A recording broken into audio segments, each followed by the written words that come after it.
With permission from Scholastic, I'll be reading Chapter 9 in the City of Ember. Your reading strategy, which I almost forgot again, for Chapter 9 is going to be all about prediction. So I want you to challenge yourself to predict throughout this chapter. Start with predicting what do you think that the title is about. Write that down. And then as you read, there's going to be a couple of breaks. And I'll point those breaks out. And each one, I encourage you to pause the video and kind of write your prediction down for what you think is going to happen next. And also think about if your last prediction was correct. And then at the end of the chapter, kind of predict what you think is going to happen in chapter 10, okay? So chapter 9 is kind of the all about predictions chapter. Chapter 9, the door in the roped off tunnel. So go ahead and click pause and put down what you think that the title means and what your prediction is. Lena saw Dune immediately. He was reaching up to set a book back on its shelf. He saw her too, when he turned around and his dark eyebrows flew up in surprise as she hurried over to him. Your father told me you were here, she said. Dune, I found something. I want to show it to you. To me? Why? I think it's important. It has to do with the pipeworks.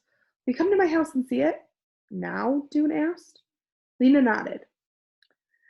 Dune grabbed his old brown jacket and followed Lena out of the library and across the city to Quilliam Square. Granny's shop was closed and dark when they arrived, and so Lena was surprised when they went upstairs and saw Eveline Murdo sitting in her place by the window. Your grandmother's in her bedroom, Mrs. Murdo said. She didn't feel well, so she asked me to come. Poppy was sitting on the floor, banging a spoon on the leg of the chair. Lena introduced Dune, then led him into the room she shared with Poppy. He looked around, and Lena felt suddenly self-conscious, seeing her room through his eyes. It was a small room with a lot crammed into it. There were 2 narrow beds, a very small table that fit into a corner, and a 4-legged stool to sit on. On the wall, clothes hung from hooks, and more clothes were strewn untidily on the floor. Beneath the window was a brown stain made by the bean seed in its pot on the windowsill. Lena had been watering it every night because she'd promised Clary she would, but it was still nothing but dirt, flat and unpromising. A couple of shelves beside the window held Lena's important possessions. The pieces of paper she'd collected for drawing, her pencils, a scarf with a silver thread woven through it. On the parts of the wall that had no hooks and no shelves, she had pinned up some of her pictures. What are those? Dune asked.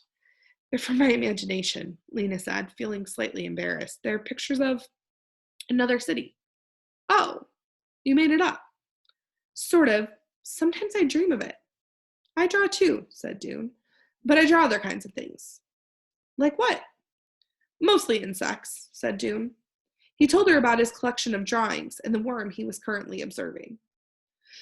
To Lena, this sounded far less interesting than the undiscovered city, but she didn't say so. She led Dune over to the table. Here's what I want to show you, she said. She lifted the metal box.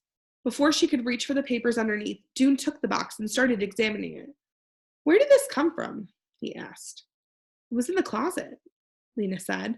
She told him about Granny's wild search and about finding the box with its lid open and Poppy with paper in her mouth. As she talked, Dune turned the box over in his hands, opened and closed its lid, and peered at the latch. There's some sort of odd mechanism here, he said. He tapped at a small metal compartment at the front of the box. I'd like to see inside this. Here's what was in the box, said Lena, lifting the covering paper from her patchwork of scraps. At least it's what left of what was in there. Dune bent over, his hands on either side of the paper. Lena said, it's called Instructions for Eggerston? Or maybe Eggersman. Someone's name, anyhow. Maybe a mayor or a guard. I just call it the instructions. I told the mayor about it. I thought maybe it was important. I wrote him a note, but he hasn't answered. I don't think he's interested.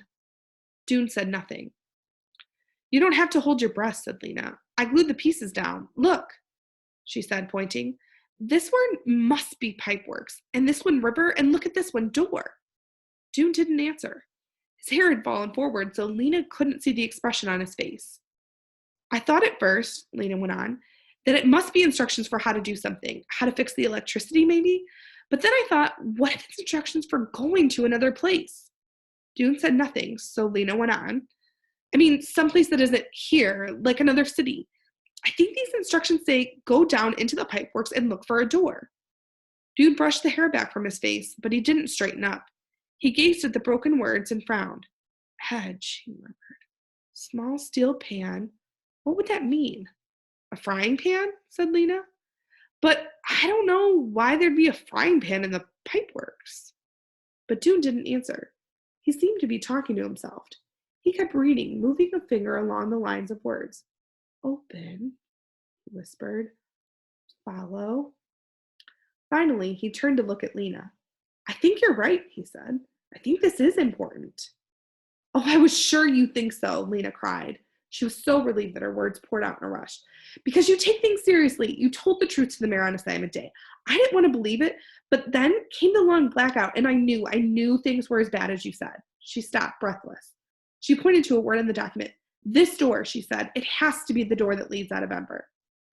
I don't know, said Dune. Maybe, or a door that leads to something important, even if it isn't that. But it must be that. What else could be important enough to lock up in a fancy box? Well, I suppose it could be a storage room with some special tools in it or something. A look of surprise came over his face. Actually, I saw a door where I didn't expect to see one. Out in tunnel 351. It was locked. I thought it was an old supply closet. I wonder if it could be that. It must be, cried Lena. Her heart sped up.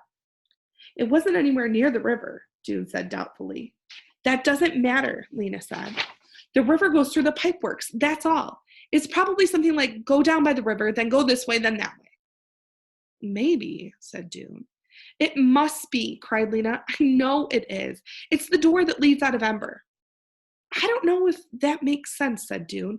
A door in the pipeworks could only lead to something underground, and how could that? Lena had no patience for Dune's reasoning. She wanted to dance around the room. She was so excited. We have to find out, she said.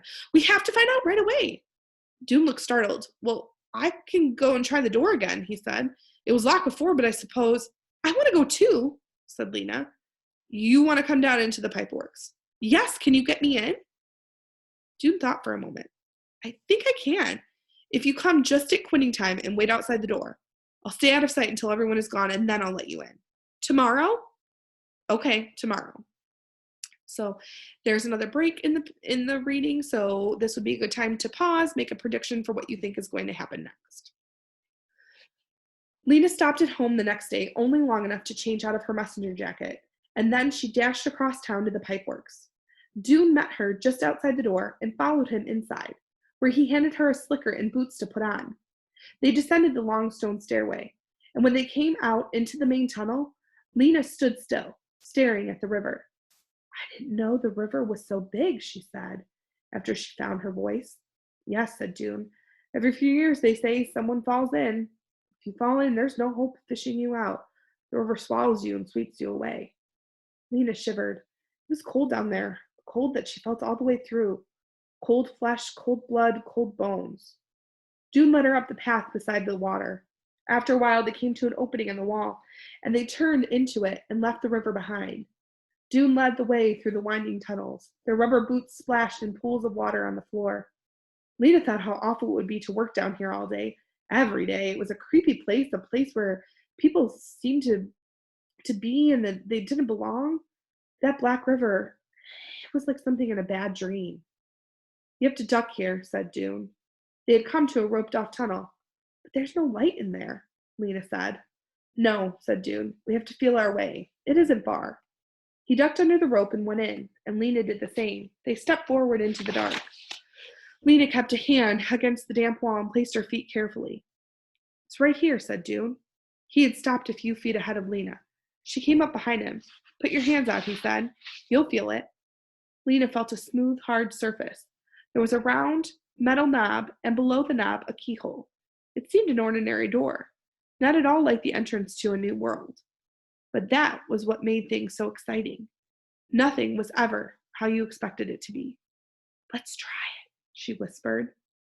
Dune took hold of the knob and twisted. Locked, he said. Is there a pan anywhere? A pan. The instructions said small steel pan. Maybe they left the key in it. They felt around, but there was nothing. Just the rocky walls. They patted the walls. They put their ears to the door. They jiggled the knob and pulled it and pushed it. Finally, Dude said, "Well, we can't get in. I guess we'd better go." And that was when they heard the noise. It was a scuffling, scraping noise that seemed to be coming from somewhere nearby. Lena stopped breathing. She clutched Dune's arm. "Quick," Dune whispered. He made his way back toward the lighted tunnel, with Lena following. They ducked under the rope and rounded to turn, then stopped, stood still, and listened. A harsh scraping sound, a thud, a pause, and then the sound of an impact, a short explosive breath, and a muttered word in a gruff, low voice. Then slow footsteps, getting closer. They flattened themselves against the wall and stood motionless. The footsteps stopped briefly, and there was another grunt. Then the steps continued, but they seemed to be fading. In a moment, from a distance, there was another sound, the chink of a key turning in a lock and the click of a latch opening. Lena made an astonished face at Dune. Someone had gone down the rope tunnel and opened the door. She put her mouth close to Dune's ear. "Shall we try to see who it is?" she whispered. Dune shook his head. "I don't think we should," he said. "We should go. We could just peek around the corner." It was too tempting not to try. They crept forward to the place where the tunnel turned. From there, they could see the entrance to the rope tunnel. Holding their breath, they watched.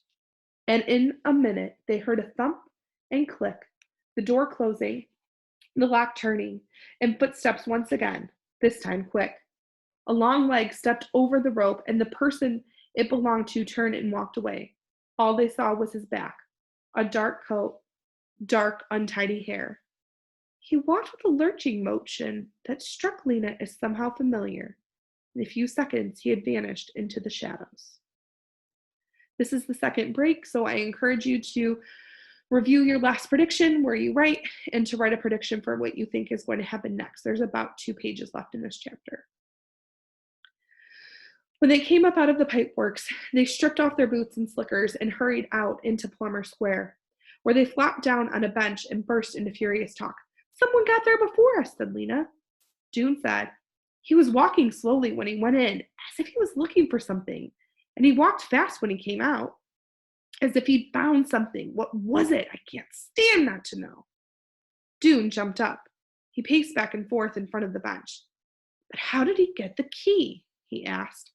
"How did he find instructions like the one you found? And how did he get into the pipeworks? I don't think he works there." "There's something familiar about the way he walks," said Lena, "but I don't know why."